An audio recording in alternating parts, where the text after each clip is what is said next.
Welcome back to the Jonestead. I'm Mary. Today is Sunday, November 9th, 2025. And the Farmer's Almanac announced last week that they're closing down after more than 200 years.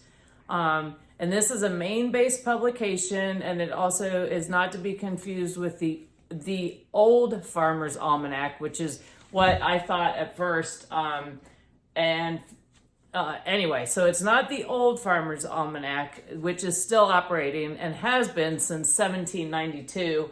And I actually went to confirm that from their sources, and they put out a press release. So, but this is, and they're in Vermont, and the Farmer's Almanac is published in Maine.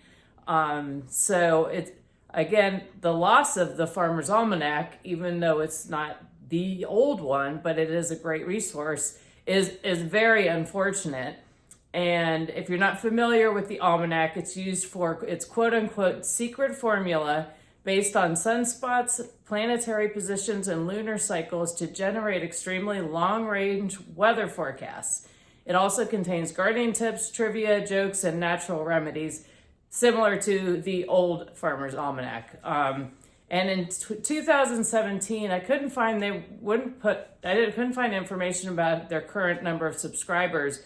But in this article where they were talking about them closing down, it said in 2017, Farmer's Almanac reported on a circulation of 2.1 million subscribers in North America, gaining new readers among people interested in where their food came from and interested in growing their own food.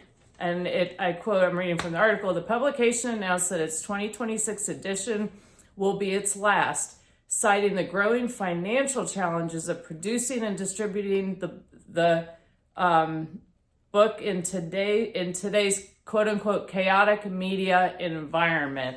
And this is that you can still access their website, and they put out a press release. This is Farmer's Almanac. Upon farewell, they put out a press release on there.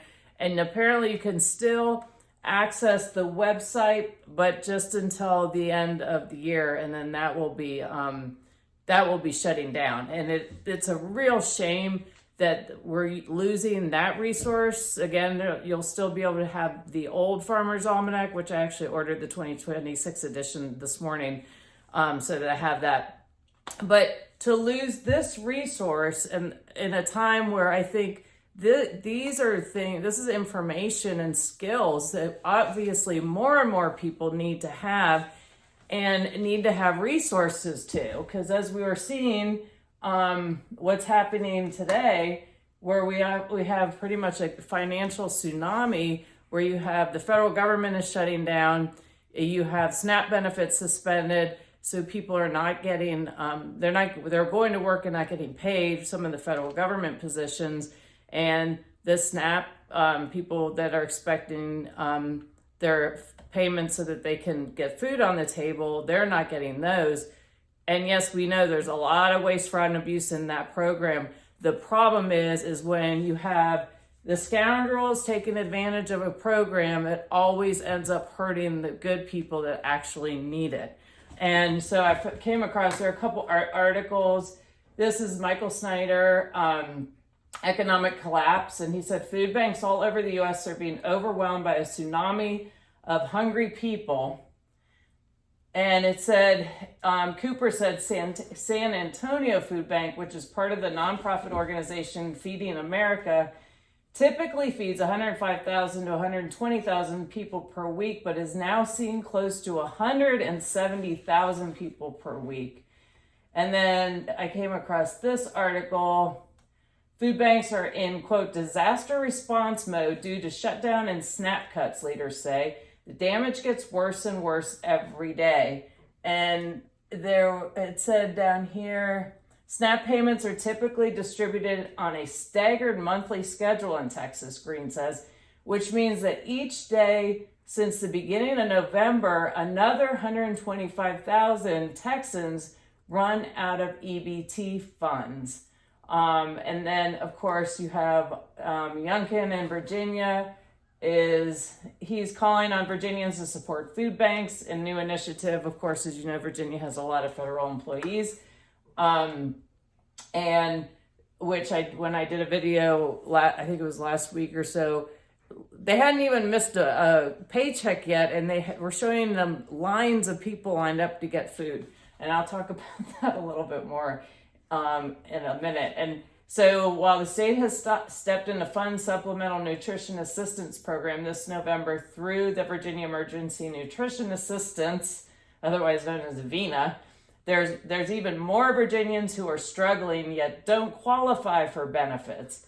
The Federation of Virginia Food Banks estimates 40% of food insecure families don't qualify for benefits. Instead, they may turn to food banks to make ends meet. And and then this is why, you have certain people of political persuasion that like to raise taxes, and they always claim, oh, it's just another dollar here, it's just another dollar there. Well, that compounds itself and becomes very expensive, and because of over regulations, and inflation, people aren't able to make ends meet, and we're at this impasse with the shutdown, and the reason that the SNAP benefits have frozen is because Congress has to appropriate that money. And so when the government shut down, that money has not been approved by Congress for appropriation.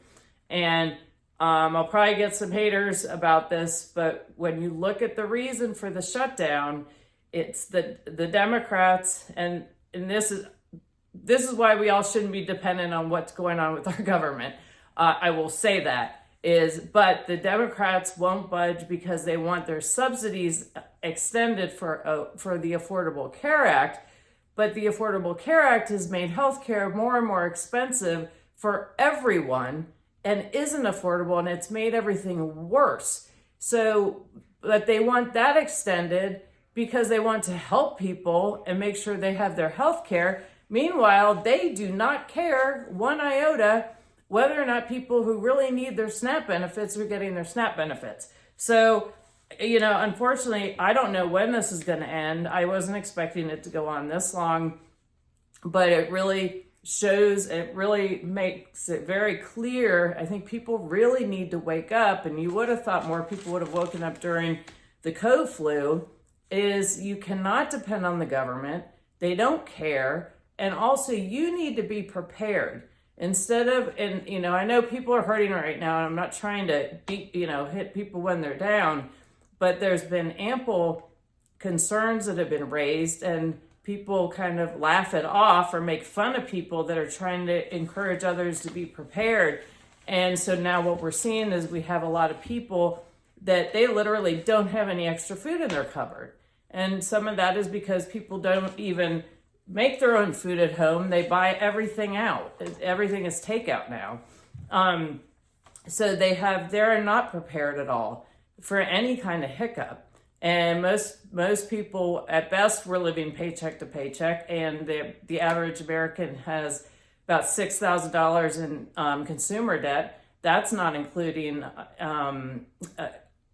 college debts that they've taken on. And so you have people that are in really desperate situations, and that could have been avoided. And I think you'll see the American people are going to step up, but to a point, because when people keep saying you need to prepare, and you have some people that literally they just think everything's going to be handed to them no matter what, then they're not preparing. And hopefully some people, like a lot of us that got hammered during the 2008 economic crisis, learned from it and didn't go out and start making some of the same mistakes. And so hopefully people will learn from this when we come out on the other side of it. But it's something else we need to be very concerned about is how long, the longer this goes on, the more desperate people are going to become. And we've already seen people, for no reason whatsoever, going out and looting and stealing, taking groceries. But you start having families that even the federal workers, they're showing up for work and they're not getting a paycheck, and they maybe can ride that for a month or so, but it seems like most of them can't miss one paycheck, and they're underwater big time, and that leads to a lot of stress and anxiety, and then you have desperate people. So again, help your neighbors. Check on if you have neighbors that you think might need a little helping hand. Drop something off for them, or take some extras to the food bank. And also prepare when you're out and about. Make sure that you're using situational awareness. Pay very close attention to what's going on around you, especially not only in the stores, but in the parking lots. But continue to prepare, because it certainly doesn't seem like things are getting any more settled. If anything, it just seems like every day we're just not sure what we're going to wake up to. So keep doing your preps. Make sure you have some cash stashed away, and it's so that you have an emergency fund if you need it, and your meds and your pet foods and meds for them if they need it. And just everyone stay safe and stay calm, and again, do everything you can to prepare. And let's hope that something positive starts happening in the near future, and so that we can get this country back on track again. So thank you for watching, and I hope you all have a great day. Talk to you soon.